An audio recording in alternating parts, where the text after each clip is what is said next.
CRC 89.1 Radio y Cadena Radial Costarricense no se hacen responsables por las opiniones emitidas en este programa. Es tiempo de tender la red democrática y mostrar la Costa Rica del futuro hacia la cual debemos caminar. Con ustedes, Jonathan Prendas, aquí por CRC 89.1 Radio.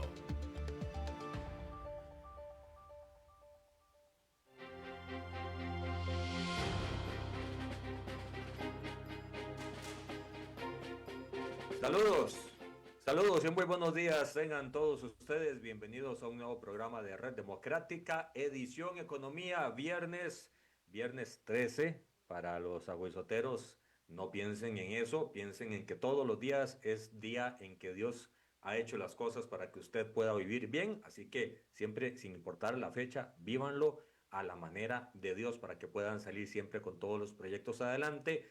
Y haciendo un pequeño comentario, recuerden que la fe da para adelante y da para atrás. Si usted piensa en positivo, sale todo bien. Si usted piensa en caos, todo sale mal. Don Vidal Villalobos, después de esta pequeña cápsula reflexiva, bienvenido a esta su casa. Esperamos que toda la semana haya sido espectacular. Gracias, Jonathan, y muchísimas gracias a todas las personas que nos regalan un ratito de su vida todos los viernes a las 10 de la mañana para que desde Red Democrática podamos tener la versión economía. Realmente, por esa maravillosa fuerza de amor que es Dios, no me puedo quejar, mi estimado Prendas Rodríguez, un bendecido de Dios, y espero que también todas las personas hayan tenido una buena semana a pesar de todos los retos, todas las vicisitudes que estamos enfrentando en la humanidad. ¿A usted cómo me le Es- fue en la semana? Aquí estamos con los retos normales del día a día, pero esperanzados en que siempre todo va a estar bien. Don Vidal Villalobos, el petróleo sube y baja, ya no se sabe si va o viene. Las proyecciones de aumento en abril del combustible están a la orden del día. Los conflictos en Medio Oriente siguen adelantándose, los números en Estados Unidos se siguen moviendo. Cuéntenos, ¿por dónde empezamos en este gran menú, en este buffet económico? Bueno, debo contarles en primera instancia que definitivamente ha sido una semana de altísima volatilidad y de muchísima incertidumbre. Hemos dicho en otras oportunidades, amigos y Jonathan, que eh, los precios de los productos, de los bienes y de los servicios no solamente dependen de lo que pasa en el mercado, sino que también de lo que la gente espera que pase, que ahí están incluidos los sentimientos, los dos grandes sentimientos que hay, lo hemos dicho siempre y los repetiremos, es la confianza y el miedo. Y la incertidumbre y la volatilidad no llevan a ninguno de estos dos espacios. O sea, nos mantenemos ahí en un dime y direte. Y efectivamente, desde hace ya 2 semanas estamos con la incertidumbre total de la guerra entre Estados Unidos e Israel versus Irán, y cada día se agregan algunas cosas adicionales. Es probable que en la sesión del día de hoy nos concentremos mucho en este tema porque ha desplazado completamente los temas macroeconómicos. Fíjense que esta semana, como lo vamos a revisar ahora más adelante, tuvimos datos importantes de precios. Ya hemos dicho que los precios son, o la inflación, son uno de los mecanismos que la Reserva Federal está utilizando para tomar decisiones. De Ujú. hecho, la próxima semana, el día 18, tiene reunión. No estamos esperando que tome ninguna decisión, porque si ya venía con paños tibios, ahora mucho más ante el riesgo de que la inflación se mantenga alta y que esto impida rebajas de tasas de interés.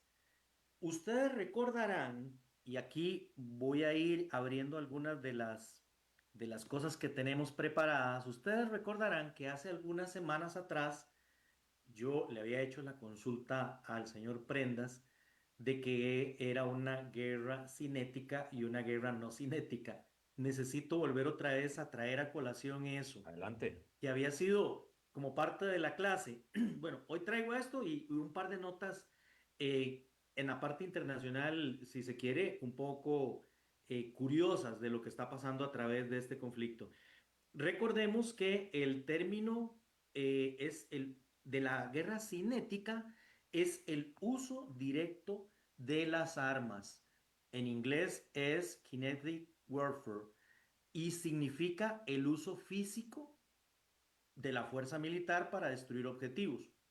En este orden de cosas, sin yo ser especialista, pensaría que Israel y Estados Unidos están usando este tipo de guerra, porque incluye bombardeos, misiles, combates terrestres, ataques navales y aéreos. Las armas tienen que producir daño físico directo.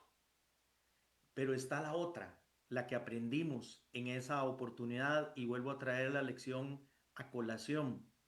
La guerra no cinética, non-kinetic warfare, se refiere a acciones que buscan debilitar al adversario sin que necesariamente haya destrucción física. Por ejemplo, la guerra informativa, la propaganda, la desinformación, ciberataques, guerra psicológica, presión económica, sabotaje financiero o tecnológico. Habíamos conversado hace 8 días de que, por ejemplo, los hutíes que están en la zona del Yemen y apoyan a Irán y viceversa, estaban utilizando algunas interferencias en la geolocalización de barcos a través de la perturbación de la ubicación de los GPS. El primer alcance es eh, lograr distraer el GPS y el barco cree que está en un lugar y en realidad está en otro lugar. Así Y es. el otro, que es el más dramático, es apoderarse del GPS y casi que dirigir el barco hacia los lugares en donde, en este caso, los iraníes o los hutíes quisieran llevar los barcos.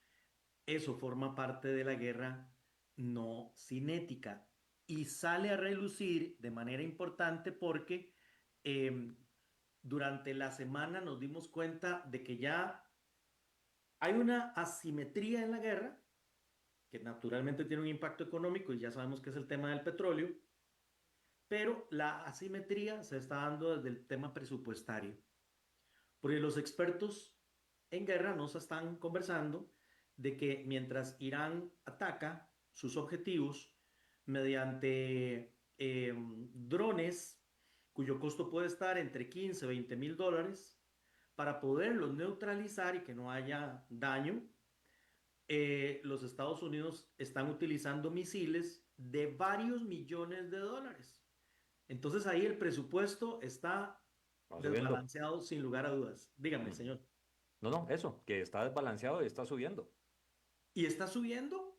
Evidentemente los recursos no son infinitos ni para Irán, ni para Israel, ni para los Estados Unidos. Entonces todo esto genera incertidumbre. En algunos foros de la semana he dicho, donde me han escuchado, que curiosamente en este conflicto me he convencido de que la problemática macroeconómica no es precios o inflación, no es el valor del petróleo, no es los tipos de cambio, no es si la Fed va a tomar una decisión o no. Se llama tiempo. Exacto. ¿Cuánto tiempo va a durar esto? Porque durante la semana, y vamos entrando en materia, la Agencia Internacional de Energía, que abriga a 32 naciones que tienen reservas muy importantes, reservas de 1.200.000 barriles de petróleo, decidieron una tercera parte sacarla. Son reservas estratégicas. Bueno, ¿para cuánto durarán esas reservas? Porque los especialistas en petróleo establecen que es una ayuda, pero una ayuda de corto plazo, porque esas reservas se van a agotar de igual manera. Pongamos en contexto esto. Estamos hablando de que el mundo consume alrededor de 100 millones de barriles de petróleo al día. Ujú. Por el estrecho de Hormuz pasa el 20%. Eso quiere decir que por día se está dejando de recibir en los mercados 20 millones. Se están liberando 400. Eso quiere decir que esto es para menos de un mes. Si el conflicto se extiende, pues entonces efectivamente empezaremos a tener dificultades porque ya no habría reservas eventualmente a las que recurrir, aunque hay algunas reservas estratégicas para industrias que tienen los propios países. El presidente Trump, recordarán ustedes, nos había dicho que él esperaba que esto tardara unas 4 semanas, luego lo abrió a 5 semanas, pero los entendidos establecen que esto podría extenderse un poco más debido precisamente a la forma como Irán ha estado llevando el conflicto. Se estima que el 50% del armamento de Irán ha sido utilizado, pero no el poderosísimo, sino que Irán ha estado utilizando armas de menor alcance. Se ha reservado algunas que podría utilizar. Y de hecho, por eso se nota una disminución en los ataques de Irán a los vecinos. En las últimas horas, uno o dos de los misiles han sido disparados y los especialistas en guerra consideran que es que precisamente Irán se está guardando ese armamento para otros días. Pero Claro. por lo pronto usa la guerra cinética. Y entonces vuelvo, guerra cinética. Bueno, nos dimos cuenta de que estaban utilizando unos pequeños barcos, digamos como unos drones que son también baratos, pero para poder poner o sembrar en el estrecho de Hormuz minas, de tal manera que hay un elemento adicional ahí que los barcos van a tener que preocuparse, ¿verdad? Las minas navales. El presidente Trump pidió a Irán retirarlas, caso contrario podría tomar decisiones más dramáticas de las que ha tomado hasta el momento, pero bueno, ahí estamos hablando precisamente de utilizar recursos de muy corto presupuesto. Y la noticia también que tuvimos durante la semana, mi estimado amigo Prendas, es que hubo ataques cibernéticos ya a empresas estadounidenses, incluso una que está aquí en presencia en Costa Rica, y por ahí estaríamos eventualmente abriendo las posibilidades de la continuidad de la guerra a través de la guerra cinética. ¿Qué le parece? De hecho, mi querido amigo, yo creo que estamos viviendo precisamente por el tema de los recursos que son finitos, una transformación de lo que normalmente en la psique social se espera que sea una guerra. Ya no va a ser necesariamente o enfocado solo en lo tradicional, sino como lo estás planteando muy acertadamente, estas variaciones van a empezar a generar muchos problemas y dolores de cabeza. De hecho, si me puedes dar el dato, estoy seguro que lo tienes ahí a mano, el barril de petróleo subió y luego bajó y en esa anda todavía ahora un poco inestable. El fin de semana, mi estimado amigo, sale la noticia, por ejemplo, de que em, varios países como Irak, Emiratos Árabes Unidos y Kuwait están reduciendo su producción precisamente para no exponer los barcos ni la producción y quedarse con lo que tengan almacenado ahí. Porque de todas maneras, como no pueden pasar por el estrecho de Hormuz, esa producción no la pueden sacar.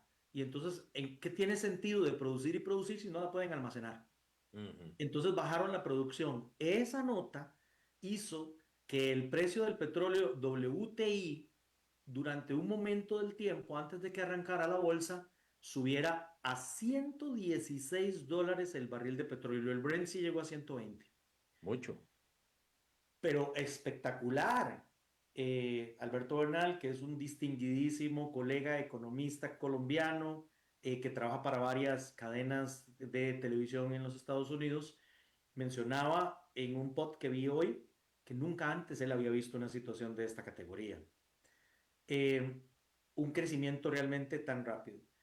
Trump entonces prometió que el aparato naviero de los Estados Unidos, la milicia naval, iba a acompañar a los buques y que luego iban a poder contar con un seguro. Eh, Trump dijo que ya estaba a punto de terminar la guerra. Eso de alguna manera tranquilizó un poco a los mercados, Y entonces los precios del petróleo cayeron. Hoy está en 96.66. Estamos totalmente en vivo desde las bolsas en Nueva York, pero déjenme contarles que eh, el día 5 estuvimos en 90, luego volvimos otra vez a caer a 83 y con estos últimos acontecimientos estamos, como les digo, en 96.66. Mientras nos mantengamos en esta incertidumbre, esto va a seguir pasando. Pero tenemos información por parte del gobierno de los Estados Unidos, algunas que son positivas, pero luego nos desinflamos. Y por el otro lado, Irán, que ha permitido incluso que cadenas noticieras de los Estados Unidos transmitan directamente desde terreno iraní sin censura previa, como es el caso de CNN, nos cuentan un panorama bastante diferente. Y bueno, empiezan a salir noticias que lejos de tranquilizar al mercado, lo exacerban. Y entonces los voy a tratar de poner al día. El secretario de Defensa de los Estados Unidos, Pete Hegseth, dijo en las últimas horas que el nuevo líder supremo de Irán, el hijo de Jamenei, de Ali Jamenei, el muchacho se llama Mojtaba Jamenei, fue herido, Sí, parece que está aparentemente. herido, sí. Y que probablemente, dijo el secretario de Defensa, que hasta esté desfigurado. Eh, y que esto permite que haya un debilitamiento en el liderazgo iraní. Cuando Estados Unidos saca de escena política a Ali Khamenei, se esperaba precisamente un debilitamiento del régimen, pero rápidamente el régimen monta un nuevo líder supremo y entonces parece ser que la cosa puede continuar, sobre todo que quienes conocen a Mojtaba dicen que es todavía mucho más radical que el padre. ¿De dónde empiezan a sacar un poco de información los estadounidenses? Bueno, de que el señor hace un comunicado y que en realidad no hay voz ni video del muchacho o del señor, ¿eh? Y ahí les hace pensar que probablemente puede estar, como decíamos, herido. Esto evidentemente de terminar, de confirmarse, trae también una reconfiguración importante en el proceso y ver qué puede hacer el régimen. Pero antes de eso, el nuevo líder supremo había advertido en el primer mensaje que el estrecho de Hormuz iba a permanecer cerrado como una herramienta de presión para que el resto de los países presionaran a los Estados Unidos. A raíz de esta información que salió también hace un par de días, las acciones cayeron, el precio del petróleo volvió a subir y lo más interesante desde la perspectiva militar, que aquí se los aporto, es que muchas fuentes consultando especialistas manifestaron que las agencias de gobierno de Trump habían subestimado a Irán y habían subestimado la voluntad de cerrar el estrecho cuando planificaron la operación. Entonces, esta subestimación podría estar pasándole la factura a Estados Unidos, porque aquí estaríamos ya en presencia no de 2 semanas más, ni de 3 semanas más, sino de mucho tiempo más y tratar de contener precisamente las consecuencias económicas. Durante la semana, 16 petroleros, cargueros y otras embarcaciones habían sido atacados en el estrecho de Hormuz, en el Golfo Pérsico y en el Golfo de Omán, mientras que los Estados Unidos habían dicho que con la colocación de minas por parte de Irán, los estadounidenses habían hundido 16 barcos minadores. Y bueno, ¿qué se hace cuando la cosa se complica? Cuando el paciente muestra síntomas que no estábamos esperando. Recurrimos a medicamentos adicionales. ¿Cuál medicamento adicional? Recordemos que Estados Unidos, en franca lucha contra Rusia, había puesto una serie de embargos y de impedimentos de compra de petróleo ruso a muchos países. Bueno, ayer emitió una licencia temporal que le permite a los países comprar durante un tiempo productos petroleros rusos. Este se considera, por lo tanto, uno de los últimos esfuerzos de Estados Unidos para evitar que el precio del petróleo siga creciendo. Es una licencia, como decíamos, temporal.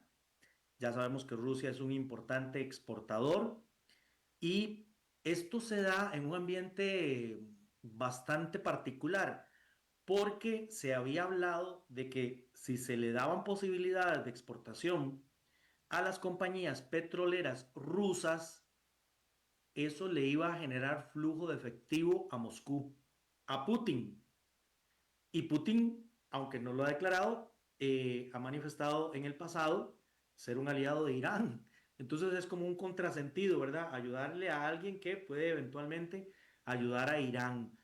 Y eso se toma como un gesto un poco de desesperación, que es bastante complicado en este ambiente que estamos viviendo.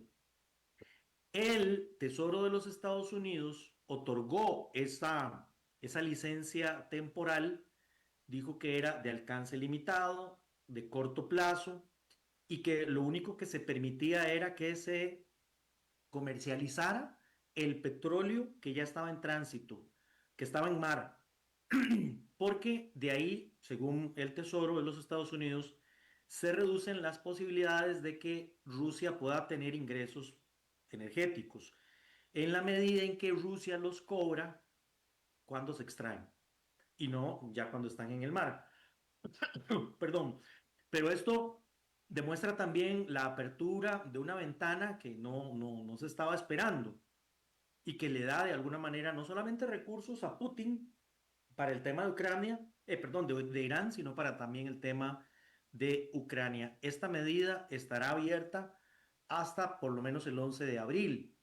Y vean que el 11 de abril ya es dentro de un mes, o sea, ya Yes. llevamos 2 semanas.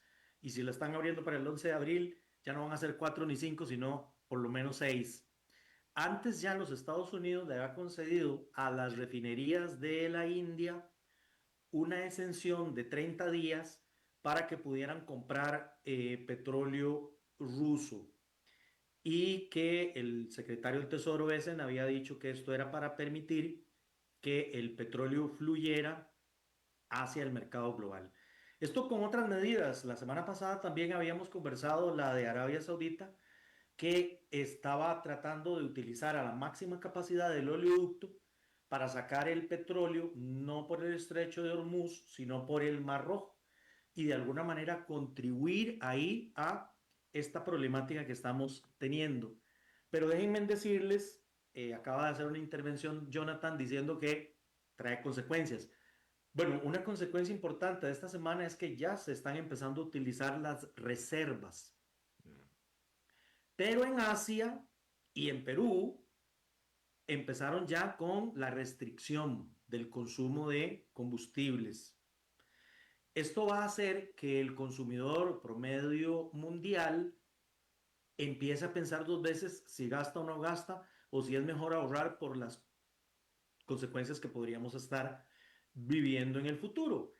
Y ese ahorro es merma del consumo actual, pérdida de dinamismo de las economías, el riesgo de desempleo y de que entremos en una espiral de recesión.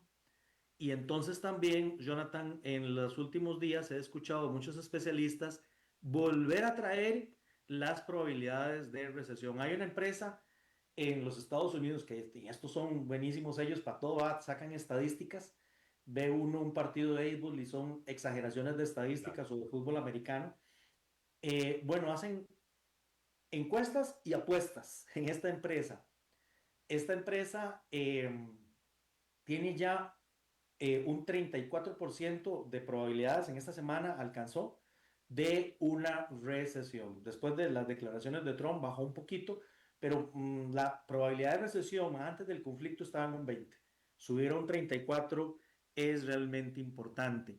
Y naturalmente traemos el impacto del precio del petróleo. Algunos analistas están incluso diciendo que si esto se extiende $200 el barril de petróleo es perfectamente razonable y esta mañana Goldman Sachs revisó al alza su pronóstico, lo subió de un solo topetón en el barril de petróleo en un 20%. De Para, hecho, de sí, hecho, Vidal, ayer creo que fue que escuché una reacción del presidente Trump diciendo, a ver, en estricto sentido, al que le sirve que suba el costo del petróleo es a Estados Unidos porque gana más por la producción que tiene.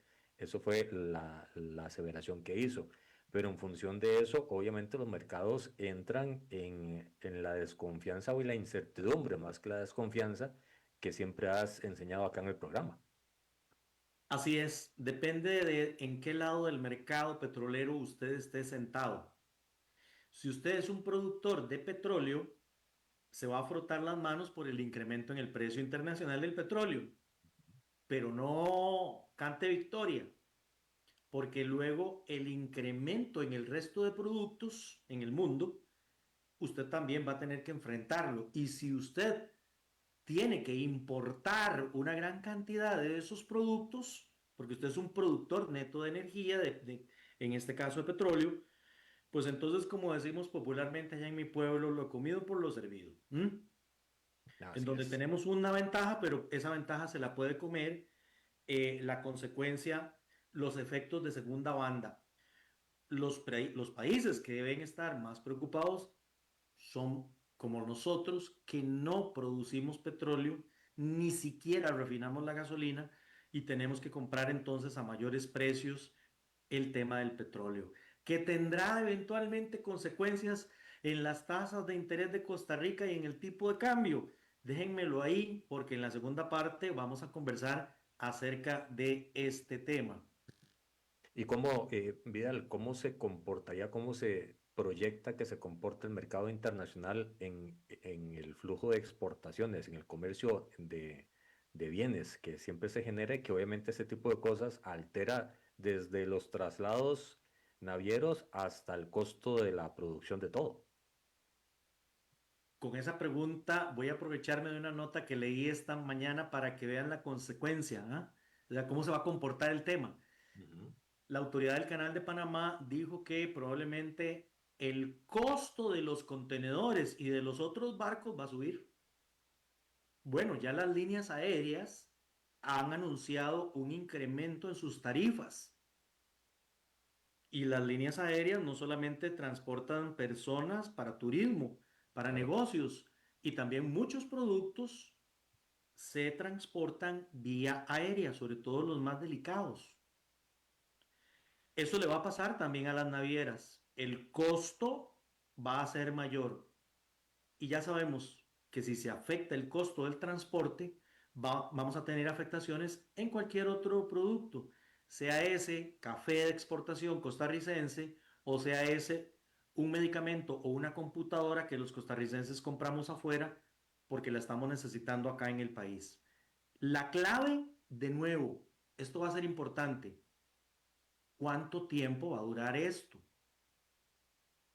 Y particularmente cuánto tiempo cerrado el estrecho de Hormuz para poder liberar ese 20% de producción mundial que no está pudiendo salir. Dos detalles. Uno, Víctor Borges está en sintonía, te manda saludos y Un agrega abrazo, Víctor.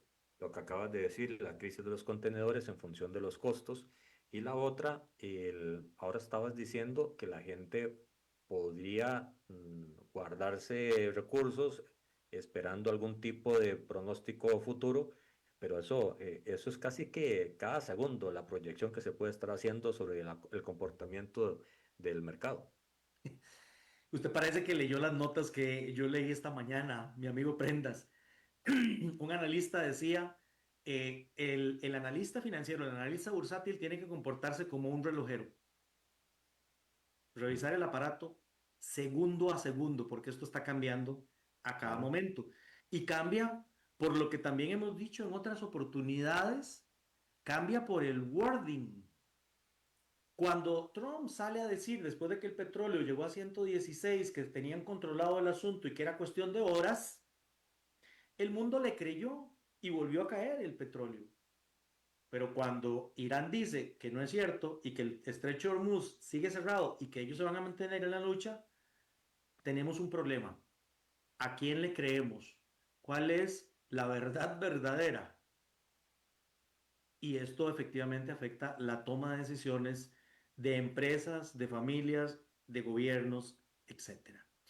En esta semana tuvimos algunos datos importantes macroeconómicos que siempre creo es crucial revisarlos, aunque insisto, han pasado a segundo plano por el tema del conflicto. Tuvimos el índice de precios al consumo el miércoles y salió muy bien, digo yo, desde la perspectiva de que la inflación continúa en su tendencia a la baja y eso habría la posibilidad de que la Reserva Federal, más tarde que temprano probablemente, tomara la decisión de bajar las tasas. Cuando arrancamos el año, los mercados pensaban en 2 o 3 rebajas de tasas de interés. Hoy los mercados piensan que tendremos solo una y la ponemos hasta final de año, hasta que, dirían los ticos, se aclaren los nublados del día. La inflación mensual de febrero salió en 0,3. Eso era lo que estaba esperando el mercado. Y el acumulado anual en 2,4, justamente también lo que el mercado estaba pensando. Cuando quitamos la volatilidad que se da por alimentos y por energía, hablamos de inflación subyacente. Y la subyacente también salió en línea con lo esperado, en 0,2%. Pero que fue inmediatamente lo que dijeron los analistas y evidentemente yo lo hago también. Recuerden la analogía que hemos usado durante muchas semanas. Estamos montados en un vehículo, es la economía mundial, ahí vamos todos, y podemos ver por el espejo retrovisor o por el parabrisas. Este dato es ver el espejo retrovisor, esto ya pasó. Así es. En el parabrisas, que es todavía más grande que el espejo retrovisor y que me pone enfrente el camino que tengo, está el conflicto petrolero que augura aumento en la inflación. Entonces, ¿qué fue lo que pasó? Un dato que pudo haber sido bien positivo quedó sin pena ni gloria. Y hoy estábamos esperando el precio del gasto del consumo, que es un indicador que usa con mejor atino la Reserva Federal, porque ya lo hemos explicado en otras oportunidades, nada más aquí una breve puesta en escena de que es un indicador que incluye más cosas y geográficamente es más amplio. Entonces, por eso la Reserva Federal lo usa más que el IPC del miércoles. ¿Cómo salió el de hoy? Igual, afinadito a lo que el mercado estaba esperando. 0,4 el mensual de enero, este viene con un rezago, y 3,1 el anual. ¿Qué otro dato tuvimos el día de hoy que está encendiendo alarmas? ¿Cómo se vio el crecimiento trimestral del cierre del año pasado en los Estados Unidos? Los analistas estaban esperando un crecimiento del 1,4, pero solo se creció un 0,7%.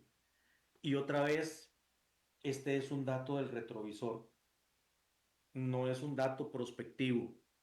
Podríamos estar esperando que el impacto de todo el conflicto petrolero nos haga pensar de que los pronósticos de crecimiento que a enero se habían establecido vayan a tener que ser revisados sin duda a la baja.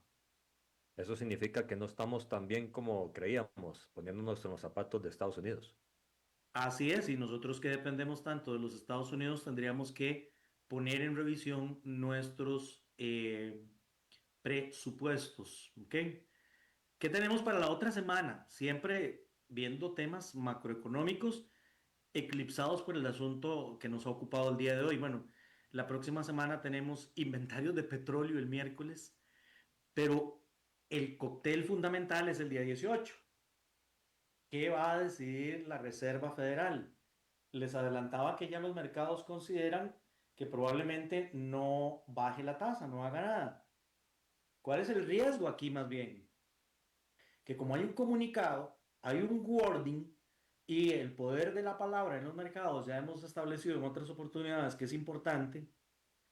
¿Qué tal si la Reserva Federal nos cambia totalmente el discurso y nos dice un conflicto de esta magnitud es inflacionario?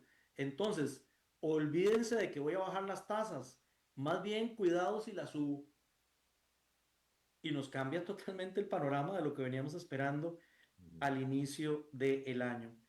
Para el jueves tenemos el índice manufacturero de la Reserva Federal del Filadelfia, es un banco regional, pero como hemos dicho en otras oportunidades, la zona que cubre es una zona muy importante. Estamos hablando de New York, New Jersey, una parte de Chicago, y es importante entonces ver qué es lo que dice la encuesta.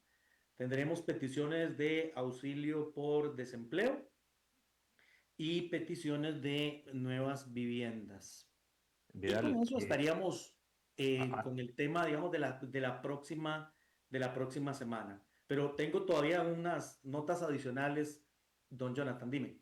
Vidal, un tema que lo habías puesto hace 3, 4 semanas en el tapete y me gustaría que lo retomaras con un comentario breve, y es que el presupuesto está en constante revisión y con el proceso de aprobación en el Congreso.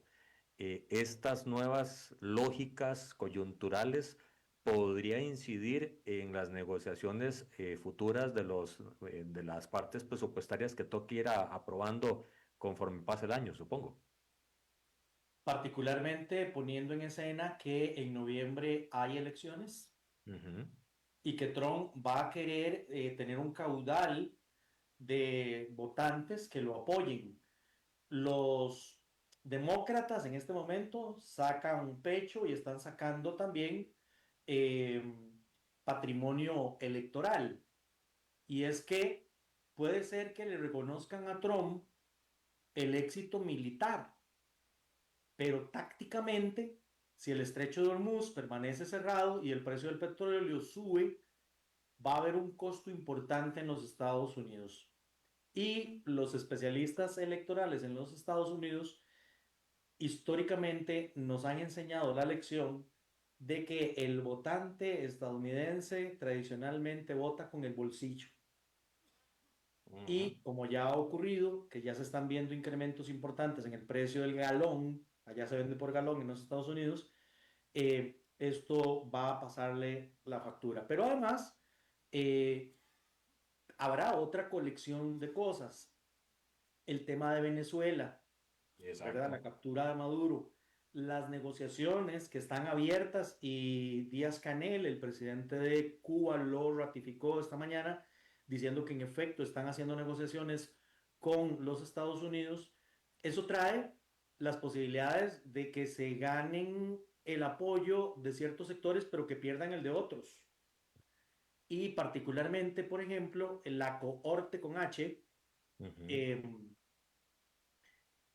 de latinos o de hispanos que apoyan a Trump cayó a la mitad, siendo que en las elecciones más o menos el 40% de los hispanos habían apoyado el proyecto de Trump que hablaba de maravillas en la economía y que no está saliendo.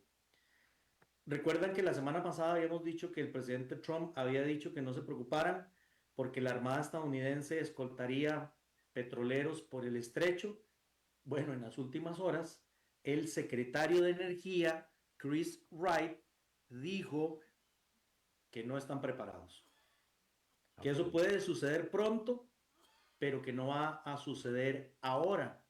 Y el secretario del Tesoro, Scott Bessent, dijo que la escolta se dará tan pronto como militarmente sea posible, pero que para eso necesitan una coalición internacional. Entonces, otra vez, chicos, chicas, amigos, amigos, veamos el poder de la palabra. Si a mí hace unas horas me decían que ellos lo podían hacer sin problema, porque de acuerdo con lo que dice el presidente Trump, el ejército mejor capacitado y que era una maravilla y que los avances eran mayores a los que ellos estaban esperando, si ahora me salen diciendo que necesitan la ayuda de una coalición internacional, a mí me parece que el wording cambió de alguna manera ahí. Totalmente de acuerdo y eso obviamente sigue haciendo presión logística y coyuntural de todo este problema, que como bien dices, no va a terminar rápido. Así es. Y para ir cerrando la parte internacional, entrar en la parte local, les cuento entonces que con toda esta situación, las bolsas de ahí están a la baja. Puede ser que suban unas horas o un día y luego lo vemos otra vez cayendo. El S&P 500, de mantener la tendencia que hemos visto durante la semana, tendría una caída probablemente de un 1%. Eso sería 3 semanas enganchaditas con pérdidas, ¿verdad?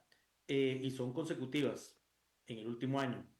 El Dow con una pérdida más o menos de un 1,7 y probablemente el Nasdaq también con una pérdida del 0,3%, porque hemos hablado ampliamente en esta sesión del día de hoy de la situación energética, pero recuerden que siempre tenemos ahí en la palestra la situación previa de la que hablábamos, la inteligencia artificial.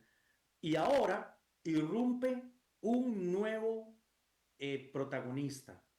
Y es que si el petróleo sigue alto, pega la inflación y pegan a las tasas de interés altas, hay una generación importante en el mundo de crédito privado que creció mucho en los últimos años y que podría verse afectado si las tasas de interés suben. Entonces, se ha encendido un nuevo foco de atención que es precisamente el crédito, el crédito privado. Así que no esperamos recorte de tasas para la otra semana por parte de la Reserva Federal. Y me voy con, en la parte internacional me refiero, con una notita que les espero que les parezca interesante, ¿verdad? Lamentable, pero es interesante. La gente quiere salir de Medio Oriente, pero Sí. los vuelos comerciales regularmente estaban suspendidos. Entonces están contratando vuelos privados, pero solamente los que se los pueden pagar. Claro, allá hay mucha gente que puede darse el lujo de pagar estos vuelos. La demanda de vuelos charters ha incrementado notablemente en los últimos días, precisamente porque los horarios de las aerolíneas comerciales están limitados o son poco confiables y muchos viajeros se han quedado varados. Yo he escuchado historias de conocidos y amigos que se quedaron precisamente varados allá, esperando a ver cómo logran salir, y una opción es fletar un jet privado. Pero mientras, por ejemplo, en la capital de Omán, a la capital de Arabia, generalmente salían entre 10 y 15 vuelos, ahora están llegando casi a 100 vuelos esa demanda. Cuando las cosas empiezan a hacerse escasas, eso ya lo El hemos visto precio. aquí, sube el precio. Entonces hay una nota periodística de Bloomberg en donde un grupo de 12 personas alquilaron un vuelo que generalmente para esas 12 personas, un vuelo de esa naturaleza vale $60,000, tuvieron que pagar $145,000. Pero 2.5. hay otros jets privados que se pueden contratar, si ustedes así lo consideran. Una empresa que se llama AirX dijo que había logrado colocar un charter que tenía 100 asientos disponibles, pero para poderlo usar había que pagar 1,16 millones de dólares. Qué montón de plata, mi querido amigo. Si usted la tiene y quiere cuidar lo más valioso que es su vida y la Se de su usa, familia, se usa. probablemente, mi amigo, usted no escatima, ¿verdad? No, no, obviamente que no. Ahí Sí, primero la salud y la familia. así es. Bueno, la semana pasada, en el ratito que nos queda, nos ponemos al día. eh, Chava me quitó el micrófono y entonces ya no les pude conversar de esto, ¿verdad? Así que les dije, nos quedó pendiente el tema del último informe de empleo, que corresponde al trimestre móvil noviembre, diciembre, enero. ¿Por qué es trimestre móvil? Porque ahora cuando entre febrero, quitamos noviembre, entonces entraría nada más diciembre 25, enero 26 y febrero 26. La tasa de desempleo en el país llega a un 6,6%, 6,5% son varones, 6,9% son mujeres. Pero lo que llamó la atención de este informe es que la tasa neta de participación laboral y la tasa de ocupación bajaron. ¿Cuál es la diferencia entre las dos? Bueno, una es la gente que está trabajando y la que quiere trabajar, ¿sí? Y la otra, la tasa de ocupación, es las que nada más están trabajando. En esa primera, evidentemente, sirve para poder estimar el desempleo. ¿Qué es lo que pasa? Que esas tasas han bajado. Eso quiere decir que la disponibilidad de trabajadores de 15 años en adelante se reduce. Y no es el desempleo, sino la gente que está trabajando. Lo que parece indicar que lo que hemos llamado la nube, la población de desalentados, está creciendo en el país. Otro de los datos que quería contarles con relación a este informe es de la tasa de subempleo. Generalmente hablamos de la de desempleo, pero ¿qué es subempleo? Que llegó a 2,7%, 2,2% para varones, 3,6% para mujeres. ¿Dónde están las tasas de subempleo más altas? Están en los hogares, están en servicios, están en hoteles y restaurantes. ¿Qué es eso? De la población ocupada con subempleo. Bueno, es gente que tiene trabajo, pero en jornadas parciales, que quiere trabajar más horas de lo que su empleo le permite, está disponible para hacerlo, pero no lo encuentra. Entonces, es como una especie de desempleo, ¿de acuerdo? Sí. Bien, dígame. No, no, perfecto. Seguimos. Ok, y bueno, por supuesto que tenemos que hablar en el ratito que me queda. Usted me dice, capitán, cuántos son los minutos que nos quedan para ver cuánto tiempo le Quedan dedicamos a este tema. 8 minutos a partir de este momento, según lo que nos conversa Chava. Bueno, tipo de cambio. Recapitulemos lo que hemos venido construyendo desde la mitad de febrero. Habíamos anunciado que marzo en nuestro país tradicionalmente es un mes de abundancia de dólares porque estamos en temporada alta de turismo, los exportadores hicieron liquidaciones en los meses anteriores y pueden tener ahí recursos que necesitan cambiar en dólares. Generalmente se atiempa el mercado. ¿Eso qué quiere decir? Que si hay ciclicidad en el mercado, yo voy a tratar de vender mis dólares cuando esté alto. Sí, claro. Eso es lo lógico. Y la ciclicidad del país estaba muy bien marcada en las quincenas y a fin de mes. En las quincenas se tiene que pagar el IVA. A fin de mes, generalmente se pagan salarios, es un poquito menos la carga, excepto en ciertos meses que son trimestrales, que sirven para adelantar el impuesto de la renta o, peor aún, para hacer la liquidación del impuesto sobre la renta. Y el mes en el que se hace es marzo. Y el día límite es el 16, el próximo lunes. Entonces, tradicionalmente, ¿cuál es el análisis que hacemos? Que en marzo va a haber muchos dólares y va a bajar el tipo de cambio.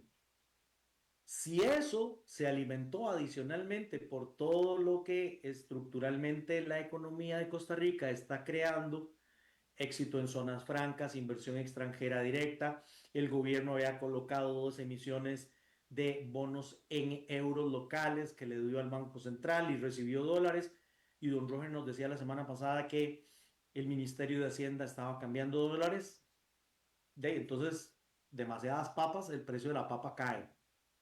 Por eso fue que advertimos la semana pasada que habíamos visto movimientos inusuales al cierre de febrero. Nosotros esperamos en el mercado mayorista, ventanillas es donde vamos todos los demás. Los intermediarios financieros pueden necesitar plata o les puede sobrar, entonces la suben al Monex. Y si algo pasa ahí, es el Banco Central el que se encarga de poner la plata o de sacarla del mercado y ¿Correcto? llevándolo a las reservas. Generalmente estamos esperando 30, 40 millones que se trancen en el Monex. Recordemos, se los dijimos la semana anterior, tuvimos montos de 100 millones y de 140 millones. Hipótesis de salida, lo recordarán ustedes, se adelantó el cambio, pero Ujú. faltará. Y tendremos también presión durante esta quincena, esta semana. Pero fíjense que después de ese evento, después de la quincena, la semana que siguió, bajaron los volúmenes. 11 millones, 18 millones. Y subió el tipo de cambio. Subió bastante, 7 8 colones en el Monex. Claro, si yo veo que el tipo de cambio sube a 8 colones, aprovecho para agarrar ese precio. Y entonces el jueves y viernes de la semana pasada, lunes de esta semana, tuvimos montos importantes cambiándose. El lunes 9, por ejemplo, tuvimos 92.9 millones de dólares que se estaban cambiando. Y la lectura es justamente este pago que tenemos que hacer la otra semana. Pero vean lo que ocurre martes, miércoles y jueves. El martes el volumen se fue hasta 9.4 millones, luego 28.2 y luego 39 millones. Nada más nos queda el día de hoy. Es posible que mucha gente, no digamos que son rezagados, sino que es que están recibiendo sus dólares hasta ahora, los van a empezar a cambiar para hacerle frente a estos pagos. Pero finalizada esta temporada, la presión de oferta de los dólares tendría que normalizarse y el tipo de cambio en principio dejar de caer. Pero lo mejor todavía es el compromiso del Banco Central comprando dólares para defender el tipo de cambio. Y el día de el lunes, de esos 92, si no me falla la memoria, fueron casi 60 y algo de millones que El compró banco. el banco. Cuando los volúmenes son muy bajos, como el martes o el miércoles, no es necesaria la intervención del Banco Central porque el mercado está más o menos equilibrado. Pero todo parece indicar que menos de 470 el Banco Central no va a estar cómodo en aceptarlo y por lo tanto las reservas de reservas de monetarias que han superado los 19 mil millones de dólares se van a seguir fortaleciendo y le dará la posibilidad al Banco Central que si el tipo de cambio empieza a subir, que no lo vemos, pueda atenuar ese crecimiento con las reservas que pueda inyectarle al mercado o devolverle al mercado después de todas estas compras tan importantes que ha hecho en las últimas jornadas. Señor Dan, Celis, dos consultas rápidas en estos 2 minutos que nos quedan. Uno, la proyección del tipo de cambio, el promedio estable, la ponderación que vos esperas que se esté generando, en cuánto puede estar, sacando un poquito la bola de cristal. Y dos, con esta riesgo de recesión o con este riesgo internacional, ¿cómo puede ser el impacto en la economía nacional? extraordinaria el planteamiento de la pregunta porque tiene las dos cosas, la parte interna y la parte externa. En la parte interna, empezamos a ver menos turistas en el país, deberían haber menos dólares, ya pasó el tema del pago del impuesto, entonces el mercado debería equilibrarse y ya vimos en la semana tras anterior que un mercado relativamente equilibrado puede permitirse en una semana que el tipo de cambio suba hasta 8 colones. Entonces, pasando esta presión, incluso sin intervención del Banco Central, que estamos en 470, estoy hablando del Monex, que podamos llegar a 480 en los próximos días, no sería extraño. Pero a mí me parece difícil que lo veamos en 500 porque hay también una gran cantidad de dólares que siguen llegando al país, el ministerio tiene, sigue llegando inversión extranjera directa, pero aquí hay otra cosa que conecto con la parte internacional. En principio, cuando la gente tiene miedo, se refugia. Así Y el es. costarricense tradicionalmente se refugia en dólares. Entonces ahí podría venir una demanda adicional por miedo para comprar dólares. Y de mantenerse el precio del petróleo alto, Recope va a tener que sacar más dólares del país para pagar la factura de gasolina y eso podría también incrementar el tipo de cambio. Sin embargo, no lo veo pronto llegar a 500 colones porque seguimos teniendo todavía los vientos de cola de la jornada de exportación y de la temporada alta de turismo. Maravilloso resumen, mi querido amigo, y con esta nos despedimos el día de hoy, si te parece. Como siempre, les agradecemos muchísimo que nos hayan acompañado. Apreciamos muchísimo ese pedacito de vida que nos regalan. Esperamos que tengamos un buen fin de semana, aunque cierro con esta. Trump advirtió que hoy en la tarde hace algo. Así Los que todos anuncios del atentos. viernes. ¿Ah? Los anuncios del viernes. Así es, y lo dijo ahora en la mañana. Voy a hacer algo en la tarde. Veamos a ver qué pasa. Esperemos que tengan un fin de semana bendecido. Les estaremos esperando, Dios mediante, la próxima semana. Tendremos, Dios mediante, un invitado especial desde España. Así es. Así es. Y, como siempre, desde el fondo del corazón, un abrazo de colección. Gracias, Chava, por no cortarme hoy. Dios nos los bendiga siempre, este fin de semana más que nunca, y el próximo lunes, edición política, no se lo pierdan. Bendiciones.